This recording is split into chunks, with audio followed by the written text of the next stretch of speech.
semble que j'en étais pour les questions sur la géographie sacrée à la question 25 et que je m'étais arrêtée là parce que la dernière vidéo durait déjà une trentaine de minutes et que je préfère vous faire des vidéos moins longues. Donc question suivante, c'était donc la dernière, que penses-tu de Venise? Donc j'y ai répondu dans la vidéo géographie sacrée numéro 2 et là on est sur la 3. Je suis de la côte basque, que ressentez-vous sur les énergies de ce département Pyrénées-Atlantiques et plus particulièrement l'océan Atlantique, car il y a un effet incroyable sur mon bien-être. Je suis Bordeaux à la base et effectivement je suis d'accord sur ce côté de l'océan et de la puissance. En fait l'océan Atlantique a une puissance régénératrice et comme si ça venait, dans ce que je perçois au niveau énergétique, c'est qu'il vient remanié mais en douceur mais avec puissance et force en même temps, donc il y a vraiment un effet cleaning qui est dessus. Et la côte basque, alors déjà les gâteaux basques déjà, et au-delà de ça il y a une sorte de mini communauté pour cette côte, pour vraiment le côté basque, et comme s'il y avait un îlot, je vais l'expliquer comme ça, et une cohésion entre les gens. Je pense que si demain ça partait en cacahuète à peu près partout en France, dans mon ressenti, c'est vraiment qu'il y aurait une cohésion et un soutien entre les gens ici. Que ressens-tu comme énergie au château de Comarque en Dordogne et à la maison forte de Régnac? La maison forte de Régnac est un château situé sur la commune de Tursac en Dordogne et demeure le dernier exemple intact de château falaise en France. J'ai pas de ressenti, ça m'arrive de pas en avoir, mais là j'ai rien qui me vient. Je sens les gens qu'il y a eu dedans. J'ai l'impression de sentir des vies. Je sens une femme et un homme en particulier avec leur fils. Je sens que le fils avait entre 11 à 12 ans. J'entends que c'est en 1870. 60, 70. Maintenant, il y a forcément eu, je présume, des gens avant, et je sais pas pourquoi mon ressenti se focus sur cette famille-là, mais sur le château en lui-même, j'ai pas d'infos. En même temps, la question était assez vaste. Que ressens-tu? C'est pour ça que je vous dis de toujours me poser des questions extrêmement précises pour les vidéos, parce que ressens-tu? C'est tellement vaste. Est-ce que je suis horrifiée? Est-ce que je ressens de l'amour? Est-ce que je ressens qu'elle a été la dernière famille qui a été dans cet endroit-là? En fait, c'est tellement vaste que j'ai pas, c'est difficile de cibler. Donc voilà ce qui me vient, sans question précise. La vibration du sanctuaire de Santiago de Compostelle est-elle saine? Sinon, pourquoi? Alors, je ne sais pas où c'est, mais quand je m'y projette, j'ai l'impression que c'est comme si le sol était chaud, comme s'il y avait de la lave dessous. Et là, ma tête me dit si ça a un lien avec Saint-Jacques de Compostelle, parce que je sais pas, Santiago de Compostelle, là je vous avoue que moi, petite Johanna, je suis complètement inculte sur ce sujet-là, mais j'entends que dessous, il y a du chaud et que c'est pas sain, mais c'est un endroit qui va presser le passage, c'est comme ça que je le ressens, des gens qui vont y passer et qui va les amener à aller plus vite là où ils doivent aller. Voilà comment je le ressens. Mais je ne sais pas où c'est et ce que c'est. Concernant l'archipel des Baléares et particulièrement l'île de Majorque, est-ce un lieu qui vibre plutôt haut ou l'inverse? Et ressens-tu quelque chose de dark dans la grotte du Drac située sur cette île? Alors, je sens rien sur Majorque, il n'y a pas... je trouve ça plutôt agréable comme ambiance, comme vibration, que ce soit sur Ibiza, Majorque, etc. Je trouve qu'il y a des ambiances qui sont plutôt chill. Je sens ça plus dense et plus tranchant, sharp sur Majorque. Et j'ai cette sensation de la grotte de Drac. Alors je ne sais pas si on prononce Drache ou Drac. De mon point de vue au niveau écriture, j'aurais dit Drac.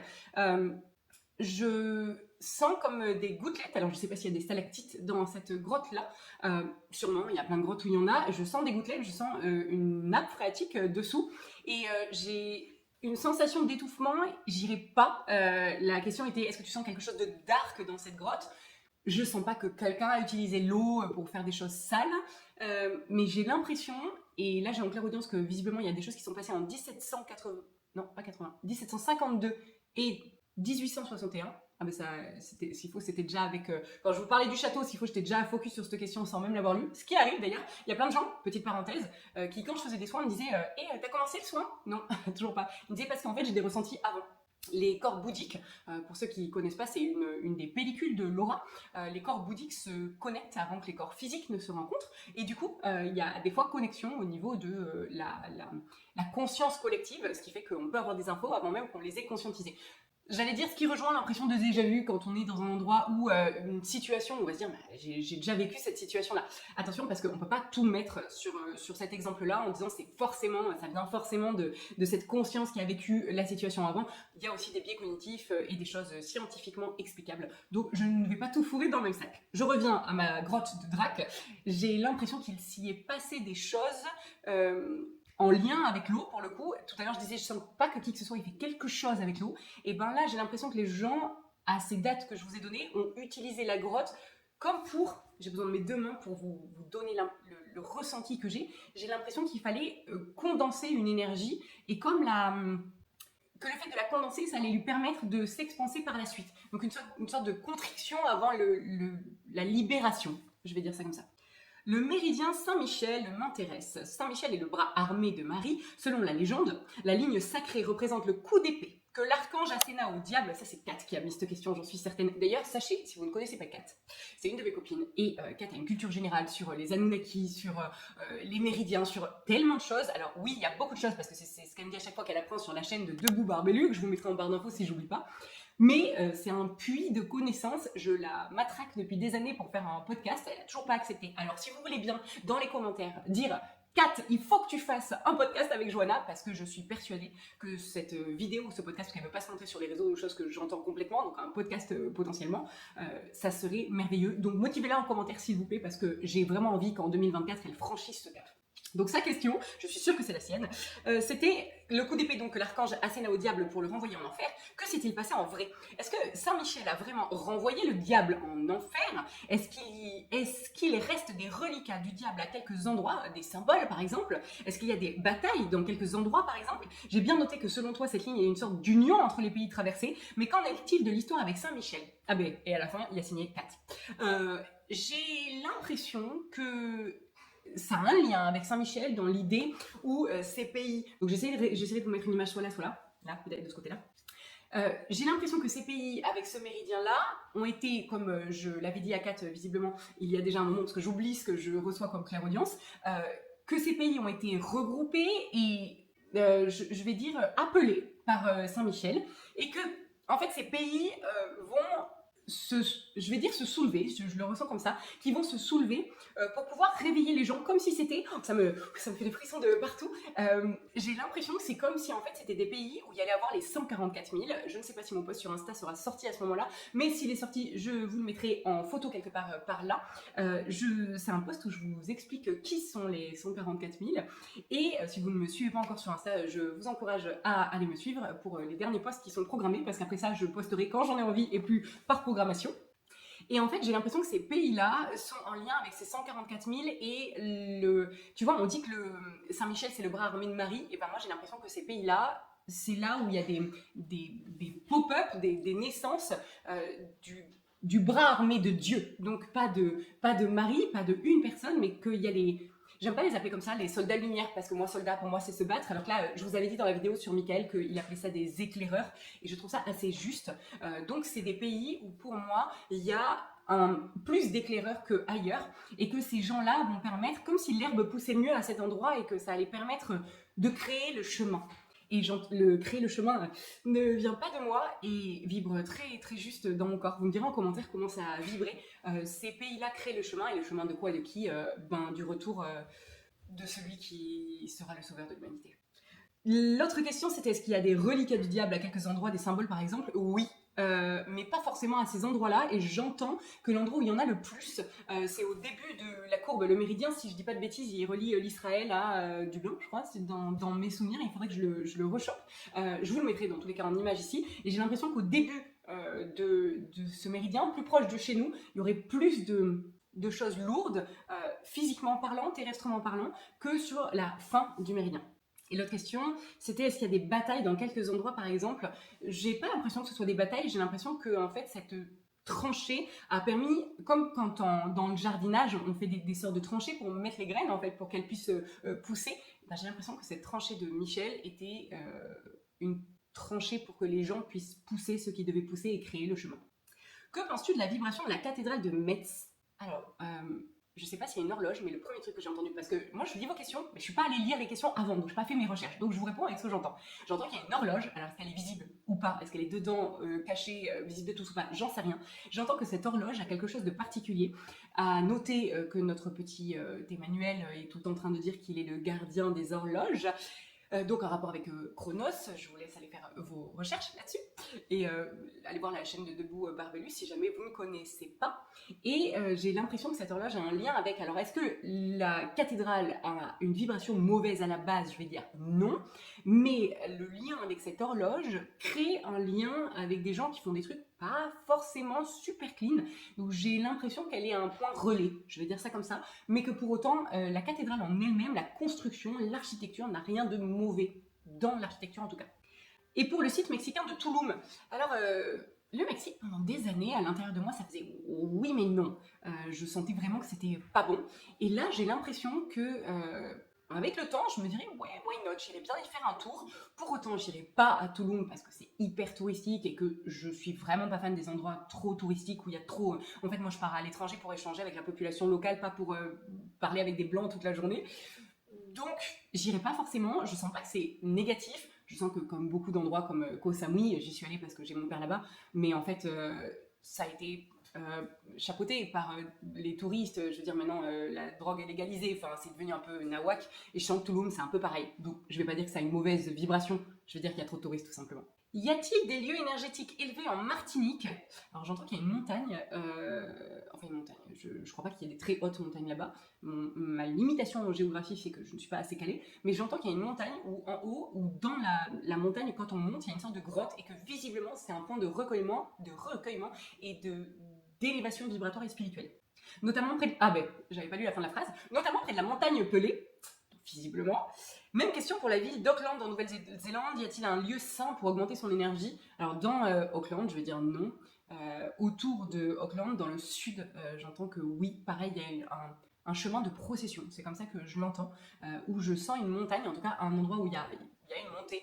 Et je sens que cette montée... je la sens plus basse que la montagne Pelée, par exemple, quand je check au niveau vibratoire. Et j'ai l'impression que ce chemin de procession en Nouvelle-Zélande est comme pour une reconnexion à la nature et à la clairaudience des EDN.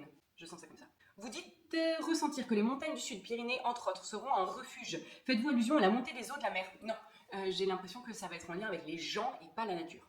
Vous ressentez la région du sud entre Perpignan et Marseille comme un lieu énergétique haut. Que ressentez-vous pour Aigues-Mortes? La région va-t-elle, selon vous, disparaître sous les eaux? Et si oui, dans combien de temps? Alors, c'est bizarre parce que je m'étais jamais posé la question. J'ai l'impression que ça va à terme disparaître.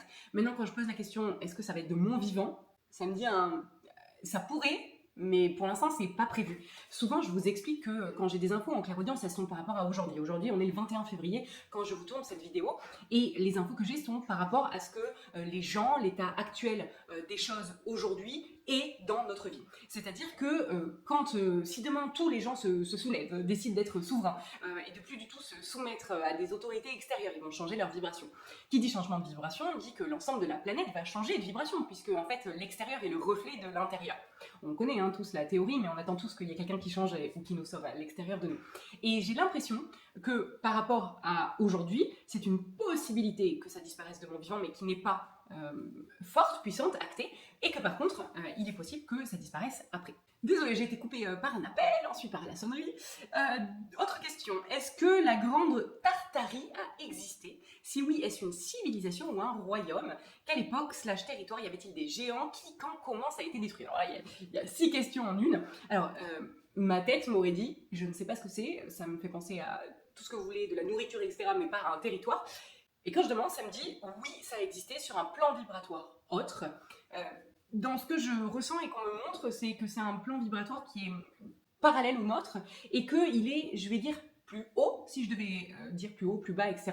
Et qu'il est plus haut, mais par exemple, si nous, on vibre là pour la Terre, j'ai l'impression qu'il vibre juste au-dessus, en fait, qu'il n'y a pas un gap énorme. C'est pas comme nous et les archanges, où il y a un gap de vibratoire qui est grand. Là, c'est pas le cas, j'ai l'impression que la vibration est juste au-dessus, au point que, de ce que je perçois, visiblement, les êtres vivants humains, qui sont palpables, pouvaient arriver à percevoir à certains moments certains gens de cette Tartarie. Et j'entends qu'il y a une cohésion, une cohabitation entre la Tartarie et... là, ma tête est en train de me dire, non, Joanna, t'es en train de parler de la Tartarie? Je continue, je mets le mental de côté. Il y a une cohésion et une cohabitation entre la Tartarie et les êtres humains, et j'entends dans les années 1600, date terrestre. Donc, je ne peux pas vous dire une date de leur côté à eux, bah si, 2851, donc visiblement nos 1600 à nous, le Moyen-Âge correspond à 2851 chez eux, mais sur quelle échelle de temps, je ne suis pas en capacité de vous le dire, je n'ai pas l'info, non. Et l'autre question, c'était, est-ce que c'était une civilisation ou un royaume? Et ben, dans ce qu'on me montre, je mettrais plus l'étiquette royaume, c'est-à-dire un peu comme l'Atlantide, où en fait, l'Atlantide, on met l'étiquette civilisation dessus, et pourtant, moi, je mettrais plus l'étiquette royaume, c'est-à-dire qu'il y a dirigeant, un peuple. Ouais, c'est difficile à étiqueter. Je garderai l'étiquette de royaume parce que pour moi, ça me paraît plus juste. Et à quelle époque territoire, ça je l'ai dit, et je le sens au-dessus de Kazakhstan, Mongolie, sous la Russie. Donc dans ces eaux-là, et j'ai l'impression que ça, moi c'est ma droite, j'ai l'impression que ça va, donc là la Russie est là, je tourne dans votre sens à vous, la Russie est là, l'Espagne serait vers là, la France serait vers là, et ben j'ai l'impression que ça part de sous la Russie et que ça s'étend jusqu'à l'Espagne. Donc c'est quand même assez grand comme royaume. Y avait-il des géants? Non, je ressens pas de géants, j'aurais plus tendance à dire à peu près notre taille à nous, mais pas de géants. Et qui, quand, comment ça a été détruit? Et j'ai des frissons partout. Merci pour vos questions, parce que franchement, c'est des questions que je me pose jamais, et c'est super intéressant. Ça n'a pas été détruit, ils ont augmenté vibratoirement, et donc on ne les perçoit plus. Mais visiblement, ça n'a pas été détruit, et c'est plus large maintenant. Et ils ont, dans ce que je vois, c'est comme s'ils avaient migré plus vers l'Espagne, ça c'est ma gauche à moi, donc plus vers l'Espagne, et délaissé comme s'il y avait eu un flux migratoire de la Tartarie depuis ces années-là. Le sanctuaire de Fatima au Portugal est-il un haut niveau vibratoire? Pourquoi la Vierge a choisi le Portugal et où ce lieu pourra apparaître? Alors oui, je pense qu'il y a eu des périodes où le taux vibratoire était beaucoup plus intéressant et plus puissant qu'aujourd'hui. Pourquoi le Portugal? C'est comme à chaque fois que je pose des questions pour certains aspects de ma vie où je me dis mais pourquoi moi? Et à chaque fois ils me disent bah fallait bien quelqu'un. Et donc pourquoi le Portugal? Bah fallait bien quelque part. Que penses-tu de la cathédrale de Tours? Elle me fait penser à celle d'Amiens. De plus, j'ai visité la basilique Saint-Martin avec sa crypte qui abrite le tombeau de Saint-Martin et je me suis sentie bien. As-tu le même ressenti? Alors, je ne l'ai jamais visité. Pour déjà dans l'ordre, la cathédrale de Tours, je la sens pas archi négative, alors que celle d'Amiens, c'est une histoire de... Je veux dire, celle d'Amiens, là aujourd'hui, mon taux vibratoire ces dernières semaines a été exponentiel. J'ai traité énormément de blessures, de croyances limitantes qui faisaient que j'étais attrapable par l'extérieur, aussi bien magie noire, tout ce qui est négatif en fait ne peut avoir écho à l'intérieur de nous que si on a une place qui peut recevoir cet écho-là. Plus je suis positive, plus je suis en joie et en adéquation avec moi, plus je fais des choix qui sont justes et bons pour moi, comme par exemple avoir arrêté les soins énergétiques, parce que même si j'aime ça, c'est pas ce qui me mettait le plus en joie, et que coacher les gens, les amener d'un point A à un point B, voir un changement radical dans leur vie, ça c'est vraiment ce qui me met en joie. Le fait d'avoir changé et switché ma vie, ça fait que je vibre plus haut. Qui dit je vibre plus haut dit j'ai moins d'accroche.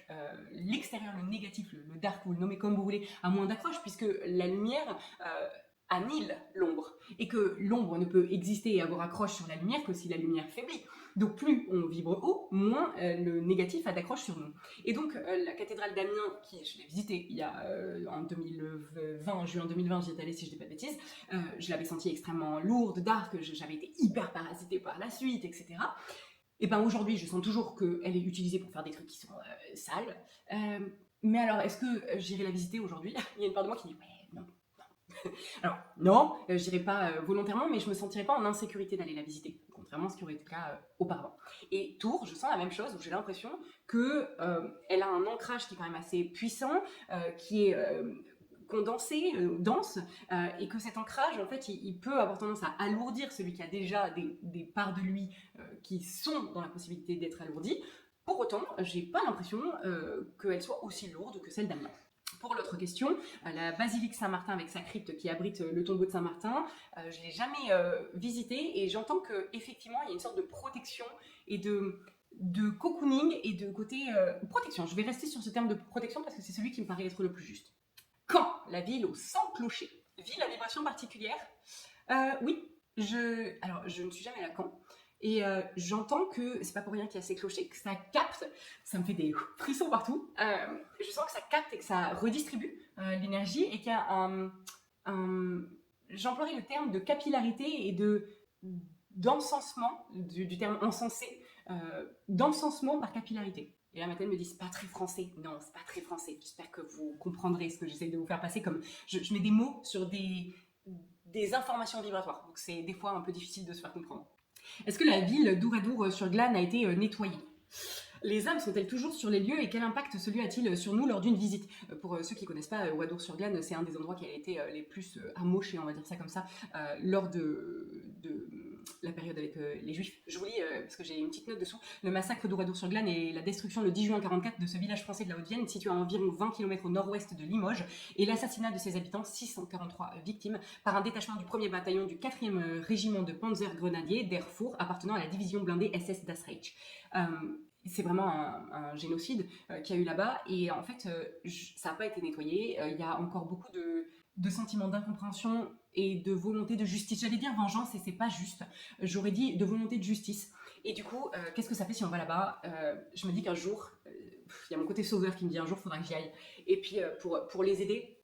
Et en même temps, je me dis, c'est juste et que c'est peut-être pas à moi d'y aller. En fait, c'est les personnes qui y vont pour visiter qui doivent peut-être les aider. Et je sens qu'en fait, les âmes, elles s'accrochent aux gens qui passent dans l'espoir que quelqu'un puisse rétablir justice. Donc, c'est pas léger là-bas. L'île de Madère a-t-elle une énergie lumineuse ou sombre? Y a-t-il un lieu lumineux en particulier ou au contraire à éviter? J'entends qu'il y a une sorte de puits qui est proche d'une sorte d'église ou de cathédrale et que ce puits-là est pas... j'ai les infos qui arrivent en même temps que je vous passe les premières. Je sens des enfants qui ont été mis dans le puits à l'époque et visiblement dans un temps pas si lointain que ça. Donc je vais dire que ce lieu-là, j'aurais tendance à l'éviter, voire à le nettoyer si j'habitais sur place.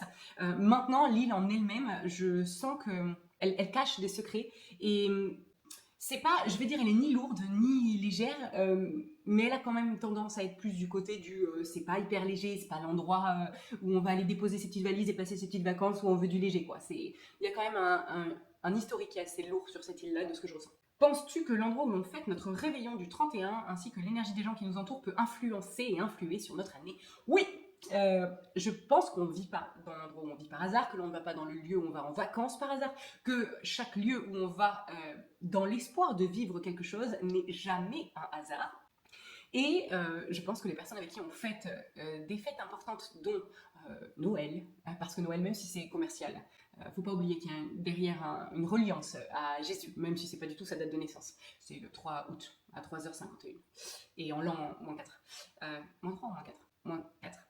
Et du coup, je pense que c'est très très important de fêter ces fêtes-là qui sont des caps, des transitions dans notre vie, avec les personnes avec qui on a envie de vivre et de vibrer cette nouvelle transition. J'ai l'impression que c'est comme si en fait on marquait notre volonté vibratoire pour l'année à venir. Donc pour moi, de toute manière, comme je vous l'ai dit des milliers de fois, je vous ai fait des posts sur Insta à ce sujet-là, je pense que les gens avec qui, par exemple, on passe Noël, je vois plein de gens avant Noël que j'ai en accompagnement qui me disent « Ouais, Joanna, ça va être dur, comment tu me conseilles de me positionner sur ça ?» Et je leur dis « Mais pourquoi tu passes Noël avec des gens avec qui tu n'as pas envie de le passer? C'est un moment de joie, de partage, d'allégresse. Pourquoi partager du temps? La vie est courte. Pourquoi vous restez avec des gens, famille, pas famille, amis de longue date, d'enfance? Pourquoi vous continuez à rester dans votre entourage avec des gens qui, avant d'aller les voir, vous vous dites « Moi, ça n'arrive pas dans ma vie aujourd'hui. » Soit je me dis « Ouais, je vais aller voir X et je suis contente, ça me met en joie d'aller voir cette personne-là. » Et en fait, je suis nourrie par ce joie-là. Et je suis nourrie après. Après avoir vu la personne, je suis encore plus nourrie que ce que je l'étais avant. Parce qu'en fait, on s'est enrobé de joie mutuellement, je vais le dire comme ça. Mais je vois plus du tout les gens qui ne m'apportent pas joie dans ma vie. Je comprends pas, en fait, l'intérêt de faire ça. L'île de Bali est-elle un haut lieu vibratoire de guérison? Je pense que c'est un haut lieu de coach et de gens qui ont compris des choses, qui les ont à transmettre. Alors, est-ce que c'est le lieu en lui-même qui vibre ça? Je vais dire non. Néanmoins, il y a comme une sorte de Tefiti. Pour ceux qui ont vu Vaiana, pour ceux qui n'ont pas vu, vous avez qu'à aller voir le dessin animé qui est très très, il est magnifique. Tefiti, c'est une déesse qui est sous une forme d'île, et en fait quand elle est, j'allais dire plagiée, c'est pas le bon mot, mais bafouée par comment il s'appelle déjà, Maui, le dieu des hommes, qui a voulu voler le cœur de Tefiti. Je suis en train de vous spoiler, hein. Et Tefiti se transforme en Teka, et en fait Teka c'est Tefiti pas contente. Et j'ai l'impression qu'à Bali, il y a l'énergie de Tefiti, comme s'il y avait une énergie de déesse de la nature, et que c'est pas le lieu en lui-même qui est haut, c'est parce que des gens choisissent d'être en lien avec Dieu sur cette île-là que le lieu augmente sa vibration. Et c'est un cercle vertueux. Et au fur et à mesure qu'il augmente sa vibration, il y a de plus en plus de gens qui viennent ici parce qu'il y a cette augmentation vibratoire. Donc cercle vertueux. J'aimerais partir m'installer en Guadeloupe, mon île natale. Y a-t-il de hauts lieux vibratoires, je suppose là-bas aussi? Que ressens-tu pour les villes de Sainte-Anne, Petit-Bourg, Le Moule et Bouillante? Alors, Le Moule et Bouillante, je sais pas si c'est une ville ou deux, parce que je suis jamais allée là-bas, mais j'irai pas vivre là-bas. Je sens que c'est trop dense et que c'est ralenti. Comme si ça c'était gluant et que ça empêchait l'énergie d'être fluide et de pouvoir aller au rythme auquel on a envie d'aller. Et je sens qu'il y a une sorte de crique là-bas qui est surplombée par une petite colline ou une montagne qui donne sur une crique. Et que ce lieu-là est visiblement un point... alors, ce que j'entends, c'est un point papillon. Et là, ma tête papayaticore me dit un point papillon, c'est quoi? Et ben, j'ai l'impression que c'est un point qui permet la transmutation et la reconnexion à la nature via le papillon, vraiment l'animal totem. Alors déjà, je vous encourage à aller voir ce que dit l'animal totem papillon. Hein. Et j'ai l'impression qu'il y a ce truc de retrouver en légèreté et de pouvoir se transformer par la légèreté grâce à ce point-là. Et pour Sainte-Anne et Petit-Bourg, je sens que c'est positif et que c'est un lieu où si j'allais habiter là-bas, ben, j'irais peut-être dans ce village-là. Sainte-Anne, je sens ça... je peux pas dire que c'est lourd ou pas lourd. En fait, j'ai l'impression que c'est par quartier et que c'est ni l'un ni l'autre. Ça dépend des quartiers. Mais Petit-Bourg, je sens ça plutôt positif. Que ressens-tu pour la cathédrale du Puy-en-Velay? Il me semble que j'ai déjà répondu à cette question. Je sais pas si c'était dans la première vidéo. Je me rappelle plus. Le Puy-en-Velay joue-t-elle un rôle particulier énergétiquement? Qu'en est-il du chemin de Compostelle? Trace-t-il ou active-t-il quelque chose du point de vue énergétique? Alors, dans l'ordre, la cathédrale du Puy-en-Velay, j'ai l'impression que pour le coup, je l'associerais un petit peu à la cathédrale d'Amiens. Je ne sais pas ce qu'il y a là-bas, pourtant le Puy-en-Velay, moi, dans ma tête, ma conception et ma géographie, le Puy-en-Velay, c'est un village, enfin, c'est petit, non? Enfin, un village. Une petite ville. Et j'ai l'impression que pourtant, cette ville passe sur une sorte de méridien qui est utilisé à des fins qui ne sont pas forcément hyper... nourrissante et amour et joie. Donc, est-ce que la cathédrale joue un rôle particulier? J'ai pas l'impression qu'elle joue un rôle, j'ai l'impression qu'elle a été utilisée pour des choses qui n'étaient pas forcément clean et que la ville, je vivrais pas forcément là-bas. J'ai l'impression qu'il y a un endroit dans le Puy-en-Velay en particulier où il y a ce méridien et qu'il y a, de ce que je vois, mais je vous dis ça sans y être allé, je vois le méridien, donc dans la terre, et je vois une église, et je sais pas si c'est cette cathédrale-là, parce que j'ai l'impression que c'est plus petit ce que je vois qu'une cathédrale. Je vois une église qui est sur ma droite, c'est ma droite, la droite du méridien, et que cette église pompe, je vois la mécanique d'un cœur, et qu'elle pompe l'énergie du méridien, mais pour en faire quelque chose de pas clean dans cette église. Voilà ce que je vois pour le Puy-en-Velay. Et pour le chemin de Compostelle, non, le chemin en lui-même n'est pas un truc de fou. Alors il est lié certes à des méridiens, mais de ce qu'on me dit, c'est pas le chemin en lui-même, l'endroit qui fait que, c'est la difficulté du cheminement qui va apporter à tout un chacun de se connaître et à mettre en lumière ce qui devait être mis en lumière chez tout un chacun. Donc c'est pas le chemin, c'est la conscientisation de chacun sur ce chemin qui fait que. Que penses-tu du pays de Haïti? Beaucoup disent que c'est un pays mystique et que les grandes puissances telles que les États-Unis et la France les exploitent et tentent plusieurs fois de s'accaparer des ressources naturelles de ce pays, mais le niveau vibratoire de ce pays, toujours en guerre civile, les en empêche.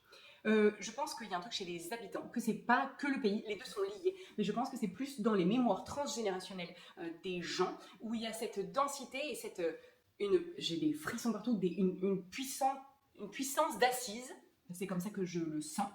Et que, en fait, la puissance du peuple va permettre au pays d'être encensé, d'être mis en lumière, et que plus le pays est encensé, un peu comme Bali, ce que je vous disais, que plus le pays est encensé, plus ça va faire grandir son peuple, et que le peuple est là pour protéger une partie du noyau de la Terre. Ouais, je sais pas si vous le verrez en vidéo, mais alors j'ai des frissons partout, où ça me donne envie d'aller là-bas. Bon, c'est pas vraiment le bon moment, mais ça me donne envie d'aller là-bas. Habitant à Perpignan, je voulais savoir si, selon les informations que tu reçois, s'il y a des hauts lieux vibratoires et si oui, arriverais-tu à les situer? Alors avec une carte, oui. Là, le temps que je tourne la vidéo, j'ai pas le temps d'aller prendre une carte, etc. Je sens qu'il y a une cathédrale qui est plutôt cool, un petit peu comme celle qui est à Marseille. J'ai un gros trou là dans ma tête. Notre-Dame de... Je vous mettrai en bas quand je l'aurai retrouvée. Et cette cathédrale à Marseille, elle est incroyable. Elle a une puissance vibratoire que je trouve... c'est comme un peu... Je sens que au Sainte-Marie de la Mer, il y a la Sainte-Marie des Gitans. Et en fait, je sens cette énergie-là dans celle de Marseille, où il y a une énergie qui est... je sais pas comment la décrire. Qui est métisse, si je devais mettre un mot dessus. Et qui est d'une puissance et d'une... Elle enrobe et elle est sans jugement. Je sais pas, je vous dis les termes que je reçois, je sais pas pourquoi je vous passe ça, mais je vous le passe. Et je sens la même chose à Perpignan, dans une cathédrale à Perpignan, qui a ce truc de, si on a besoin de parler, de pas être jugé, d'être juste entendu, sans jugement et avec compassion, ben, il faut aller là-bas. Voilà comment je le ressens. Et est-ce que je peux les situer? Ben, mis à part cette cathédrale, il me faudrait un plan pour pouvoir tous les situer. Et dernière question, comment tu ressens l'énergie de Limoges? J'avais de la famille à Limoges, je n'y suis jamais allée. Je sens qu'il y a des racines, que ça a un lien avec les racines du peuple français, comme si c'était dans les annales françaises un lieu qui avait marqué l'épigénétique des Français. Je vous ferai peut-être d'ailleurs une vidéo sur l'épigénétique parce que c'est quelque chose sur lequel je suis en train de me renseigner plutôt pas mal et qui ça me parle énormément. J'arrive à traiter des parties de l'ADN avec ça, enfin c'est assez ouf. Et j'ai l'impression que Limoges vient justement mettre en lumière et relier à cette partie d'épigénétique qui est pas forcément tout le temps légère et que donc y aller, c'est accepter de faire face à ce qu'on n'a pas forcément toujours eu l'occasion de voir en nous et qui va en fait nous amener à ce que certaines parts de nous soient mises en lumière et qu'il faut accepter de les voir et que ça va nous permettre de venir traiter des comportements qu'on avait potentiellement dans notre quotidien et qu'on ne savait pas d'où ça venait et que ça venait de l'épigénétique et qu'en fait il faut avoir le courage d'y faire face. Donc peut-être qu'un jour j'irai faire un tour à Limoges, mais pas aujourd'hui. Voilà, j'espère que ça répondra à toutes vos questions. Si vous avez encore des questions auxquelles je n'ai pas répondu dans la vidéo numéro 1 de la géographie sacrée, ni la numéro 2, celle-ci sera donc la numéro 3 normalement. Si je n'ai pas répondu donc dans la vidéo numéro 1, 2 et 3, n'hésitez pas à poster vos questions en commentaire et je ferai un numéro 4 si ça vous fait plaisir et si bien sûr il y a des questions, suffisamment de questions pour tourner une numéro 4. À très bientôt. C'est la Johanna du futur qui revient. J'ai dans mes mails, parce que toutes les vidéos que vous me demandez de traiter, je les mets dans à traiter Johanna. Et donc dans mes mails, j'ai vu qu'il y avait la suite des questions de Kat dont je vous parlais dans la vidéo sur le méridien de Saint-Michel. Et donc elle me remet le méridien, donc je vous l'aurais mis normalement en photo ici ou ici. Il va donc bien de l'Irlande jusqu'en Syrie et il traverse la France, l'Italie et la Grèce. Et donc il y avait d'autres questions qui étaient liées, donc je les mets dans cette vidéo-là. D'un point de vue subtil, est-ce que tu sais ce que cette ligne signifie pour nous les hommes? Du coup, ça j'ai répondu. Pourquoi un coup d'épée se dessine en traversant l'Europe? Et bien, ça rejoint le côté faire une petite tranchée comme les jardiniers le font pour planter les graines, comme je l'ai dit tout à l'heure. Et j'ai l'impression que pourquoi l'Europe? Parce que Christ et Antéchrist se situent en France, France qui est l'hexagone, et puis que je vous ai déjà bassiné avec ça, l'hexagone, la géométrie sacrée de la France, etc. Et le pourquoi tout se passait en France, parce que la France est un pays extrêmement dense, je vais pas dire haut, je vais dire dense vibratoirement, et que c'est un point central de début des festivités. On va dire ça comme ça. Donc pourquoi ici? Pour cette raison-là, parce que les personnes qui vont se réveiller dans l'Europe vont rejoindre soit le Christ, soit l'Antéchrist, quand sera le monde. Les métaphores, les allégories sont courantes dans les écritures ou textes sacrés, mais en vrai, pourquoi cette ligne est si longue?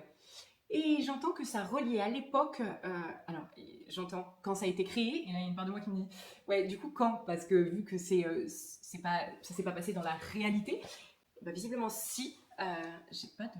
J'attends de voir si j'ai des dates qui viennent. J'ai pas de date qui vient sur le quand exactement. Et pourquoi elle est si longue? Et bien visiblement ça reliait des gens qui étaient les créateurs de... Non, le créateur c'est pas juste. Ce qu'on me montre, c'est comme avant un concert, il y a des gens qui mettent en place la scène, la sono, qui vont mettre en place les gradins, tout monter, etc. C'est des gens qui mettent en place. Et bien à l'époque, quand cette ligne a été créée, et ben ceux qui mettaient en place la scène pour le Christ et l'Antéchrist étaient reliés par cette ligne. Que s'est-il passé en vrai? Est-ce que Saint Michel a vraiment renvoyé le diable en enfer? Alors, c'est une métaphore. Non, il ne l'a pas renvoyé en enfer, mais il a créé l'opportunité pour que ce soit fait. Que peut-on nous dire sur ce sujet? Est-ce que cette ligne protège quelque chose? Oui, on peut dire ça comme ça, elle protège la vie. Donc oui, on peut dire ça comme ça. Et est-ce que cette ligne est bonne ou mauvaise? Est-ce qu'il reste des reliquats du diable à quelques endroits? Et bien ça, du coup, j'ai répondu dans la vidéo. J'ai pas l'impression qu'elle soit mauvaise. Pour moi, elle est vraiment bonne. Et c'est vraiment en lien avec le nouveau monde et tous les gens qui vont mettre des choses en place par la suite. Voilà. J'espère que ça répondra à vos questions. Je suis très contente de finir sur cette petite note assez intéressante. Si vous avez d'autres questions, je vous le redis, mettez-les en commentaire.